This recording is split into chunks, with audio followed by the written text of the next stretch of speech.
السلام علیکم، کیسے ہیں آپ سب؟ امید کرتا ہوں سب ٹھیک ہوں گے، خیر و عافیت سے ہوں گے۔ دوستو، آج کل سوشل میڈیا پر ایک ویڈیو تیزی کے ساتھ وائرل ہو رہی ہے۔ اس ویڈیو میں ایک گروہ کو دکھایا گیا ہے جو ہاتھوں میں کالے پرچم اٹھائے ہوئے نظر آ رہے ہیں اور لوگ اسے خراسان کا لشکر قرار دے کر آگے شیئر کر رہے ہیں۔ مختلف جگہوں پر یہ بحث شروع ہو چکی ہے کہ کیا یہ وہی لشکر ہے جس کی خبر نبی کریم صلی اللہ علیہ وآلہ وسلم نے اپنی احادیث میں دی تھی۔ کچھ لوگ حیرت میں ہیں، کچھ خوف زدہ ہیں اور کچھ اس پر جوش و خروش کا اظہار کر رہے ہیں۔ اصل سوال یہ ہے کہ حقیقت کیا ہے؟ کیا واقعی یہ خراسان کا وہ لشکر ہے جو بیت المقدس کی سمت بڑھے گا، یا پھر یہ صرف ایک عام جلوس ہے جسے غلط انداز میں پھیلایا جا رہا ہے؟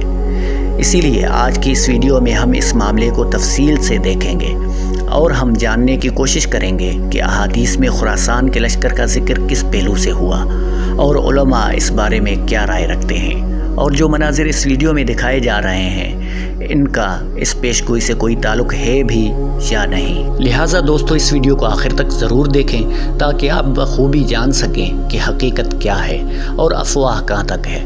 لیکن ویڈیو اسٹارٹ کرنے سے پہلے اسٹوری آف لائف کو ضرور سبسکرائب کر دیں اور بیل آئیکن کو آل پر کر دیں، کیونکہ ایسی ہی معلوماتی ویڈیوز ہم آپ کے لیے لاتے رہتے ہیں۔ دوستو، آپ نے سوشل میڈیا پر ایک ویڈیو دیکھی ہوگی جس میں کچھ لوگ کالے پرچم اٹھائے ایک جلوس کی صورت میں نکلے ہوئے ہیں۔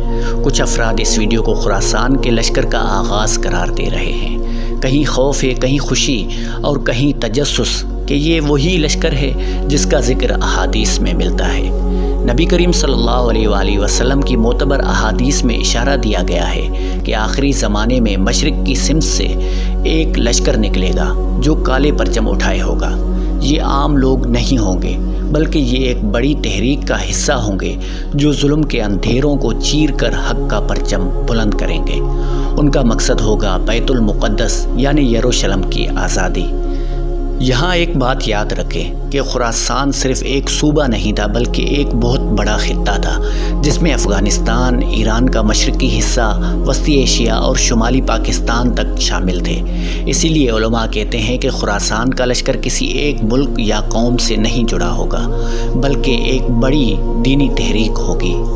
دوستو، اگر آپ تاریخ کا مطالعہ کریں تو عباسی خلافت نے بھی اپنے قیام کے وقت کالے پرچم بلند کیے تھے۔ اسی لیے مسلمانوں کے ذہن میں ہمیشہ یہ تصور رہا کہ کالے پرچم والے ایک دن حق کے لیے اٹھیں گے۔ لیکن یہ بھی سمجھنا ضروری ہے کہ ہر وہ جلوس جس میں کالے پرچم ہوں لازمی طور پر حدیث کی پیشن گوئی کے مطابق نہیں ہوتا۔ دوستو، اب آتے ہیں اس ویڈیو کی طرف جو آج کل سوشل میڈیا پر چھائی ہوئی ہے۔ تحقیق سے پتہ چلا ہے کہ یہ جلوس کسی دینی یا عالمی پیشگوئی سے جڑا نہیں تھا، بلکہ یہ پاکستان کے علاقے وزیرستان سے نکلا تھا۔ وہاں کے لوگ اپنے حقوق اور مسائل کے حل کے لیے اکثر احتجاج کرتے ہیں۔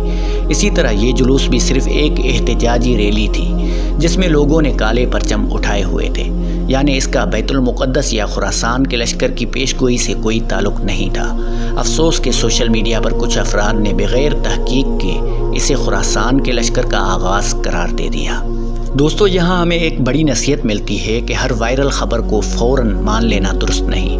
حدیث کی پیشگوئیوں کو کسی عام احتجاج یا جلوس کے ساتھ جوڑ دینا نہ صرف علمی خیانت ہے، بلکہ یہ مسلمانوں میں بے چینی اور فتنہ پھیلانے کا باعث بھی بن سکتا ہے۔ ناظرین، تاریخ میں کئی بار ایسے گروہ سامنے آئے جنہوں نے اپنے آپ کو خراسان کا لشکر قرار دیا، مگر حقیقت یہ ہے کہ ان کے اعمال اسلام کے اصولوں کے خلاف تھے۔ ان کا مقصد صرف طاقت اور فساد پھیلانا تھا۔ اسی لیے علماء ہمیشہ کہتے ہیں کہ خراسان کے لشکر کے بارے میں فیصلہ کرنے سے پہلے اس تحریک کے کردار، قیادت اور مقصد کو دیکھنا ضروری ہے۔ تو اب آتے ہیں ان نشانیوں کی طرف جو احادیث میں بیان ہوئی ہیں۔ جب ظلم اور ناانصافی عام ہوگی، حکمران عدل نہیں کریں گے اور طاقتور کمزوروں کو کچل دیں گے۔ مقدس مقامات پر کفار کا قبضہ ہوگا، خاص طور پر بیت المقدس ظلم و جبر کے قبضے میں ہوگا اور مسلمان اس کی آزادی کے لیے تڑپ رہے ہوں گے۔ مسلمانوں میں انتشار ہوگا، امت گروہوں میں بٹ جائے گی اور ایک دوسرے کے خلاف دشمنی عام ہوگی۔ جھوٹے نجات دہندہ ظاہر ہوں گے، کچھ لوگ خود کو امام مہدی کہیں گے مگر وہ فتنہ پرور ہوں گے۔ ایسے گروہ اسلام کے نام پر آئیں گے مگر ان کے اعمال اسلام کے برعکس ہوں گے۔ ان سب فتنوں کے بیچ خراسان کا اصل لشکر اپنی پہچان کے ساتھ ابھرے گا اور اس کا مقصد ہوگا دین کو سر بلند کرنا اور بیت المقدس کو آزاد کروانا۔ دوستو، آج کی ویڈیو میں ہم نے جانا کہ وائرل ویڈیو کا خراسان کے لشکر سے کوئی تعلق نہیں، بلکہ یہ صرف ایک احتجاج تھا۔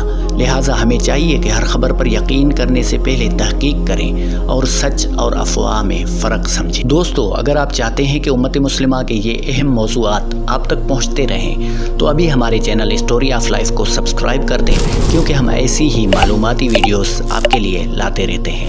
اگر ویڈیو اچھی لگی ہو تو ویڈیو کو لائک کریں اور اپنے دوستوں کے ساتھ شیئر کریں، اور کمنٹس میں ہمیں ضرور بتائیں کہ آپ کے خیال میں خراسان کے لشکر کے نکلنے کی سب سے بڑی نشانی کون سی ہے۔ انشاءاللہ اگلی ویڈیو میں پھر ملاقات ہوگی، تب تک اپنا بہت سارا خیال رکھنا۔ اللہ نگہبان۔